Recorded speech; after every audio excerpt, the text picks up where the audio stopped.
whoever you need to be with Vital.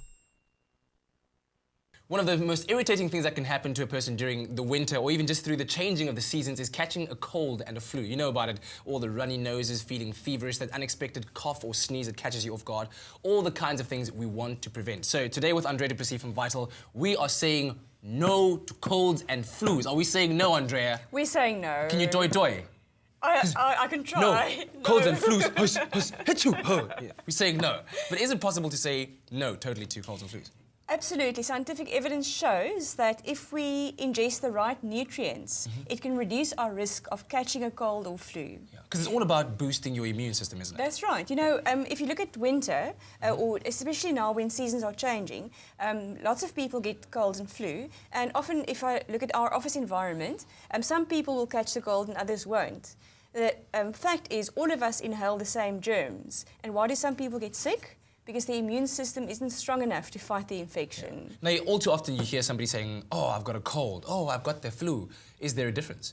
They're very similar. So if you look at colds and flu, it refers to respiratory infections, and it's a viral infection. And often as a result of that, that can progress further into something like bronchitis, a secondary bacterial infection. But if you look at the main difference between cold and flu symptoms, a cold is more sort of manageable in terms of symptoms, runny nose, a bit of a cough and sneezing, where flu would more be associated with the body aches and pains and really severe fever. Stuff. Yes. So I like to always start off with the lifestyle aspects of it. How can you, from a lifestyle point of view, reduce your risk of catching a cold or a flu? Okay, I want to give you a few tips because I know that your hours are particularly weird and you get up very early in the morning. So the most important thing to start with looking at lifestyle is enough rest. They show that even if you lose 1 hour of sleep per night compared to your normal rest pattern, it decreases your immune function the next day. Wow. So it's important to go to bed as early as you can, but I know your work doesn't always allow that either. Yeah, no. I'll take notes though. Make sure I sleep extra early. Yes. Yeah. So that's one thing. Drink enough water. Your respiratory membranes to stay healthy need to be well hydrated. And then obviously we're going to speak about vitamins and minerals. Yes. And there are certain ones that really boost the immune system and support your immune system in fighting off infections. Yeah. And one of them is zinc. Now, we know that oysters are packed with zinc, but we can't really eat oysters every day, can we? No, that would be, not really too nice, hey? So, you like enjoying them once off and that's it. Yeah, but sunflower seeds that we've got in front of you there are packed with zinc. Okay. So that's something you can sprinkle over your cereal. If you enjoy oat porridge, you can sprinkle that into it. It gives a lovely texture. You can also add it to salads, to stir fries. If you bake muffins or health breads, you can add it to that. So there's a lot of things that you can do with your sunflower seeds. You can actually have it as a snack. We've actually made a lot of dips that we have spread onto our rice cakes or our multigrain corn cakes. That's right. Using sunflower seeds, so there's many different uses for it. Yeah.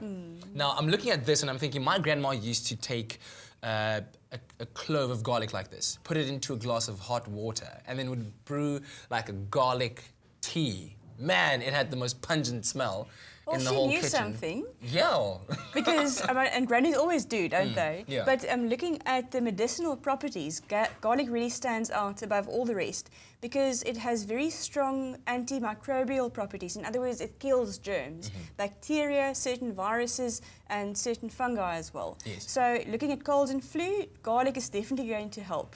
And so, whether you eat it raw, some people actually take a garlic clove, peel it and swallow it like a capsule because they don't like the taste, but they want the health benefits. Wow, we were. But you're at risk of then smelling like garlic for a and you can number get some of days. parsley then, yes. I guess. So the parsley helps to neutralise the odour. All you can make your granny's broth with garlic and hot water, or you can add it to your food, but the fresher the better. Yeah, okay, all right, I think, wow, I'm thinking about that garlic broth that you're talking about. No, I'll skip that for now, but you got guava as well. Yes, guavas and red peppers. Now, we know that oranges are rich in vitamin C, but these red peppers contain 4 times as much vitamin C compared to oranges for the same mass, and guavas, especially if they're fresh, contain about 6 times as much vitamin C. So it's really important to eat your citrus fruits and vary them with your red peppers. The red ones are particularly high. I know they're the most expensive also, but they have the most vitamin C.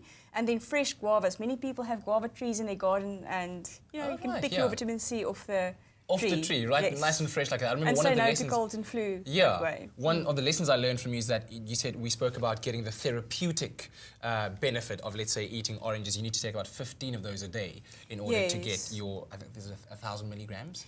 That's correct. Of vitamin C. I'm glad you mentioned that. To get your daily dose of vitamin C, the minimum you need, one orange is going to give you that, the minimum that you can get by with. But if you want to boost your immune system and help prevent colds and flu, you need 1,000 milligrams of vitamin C. Yeah. And that's quite a lot. So I think you'll have to finish all these peppers, or like we said, 15 oranges, or that's why Vital makes the vitamin C tablets to make it more convenient. The one Vital Maxi C tablet contains 1,000 milligrams, and that's the therapeutic dose. Yeah. So now, if you've done all of these things, your immune system is prim and proper and strong.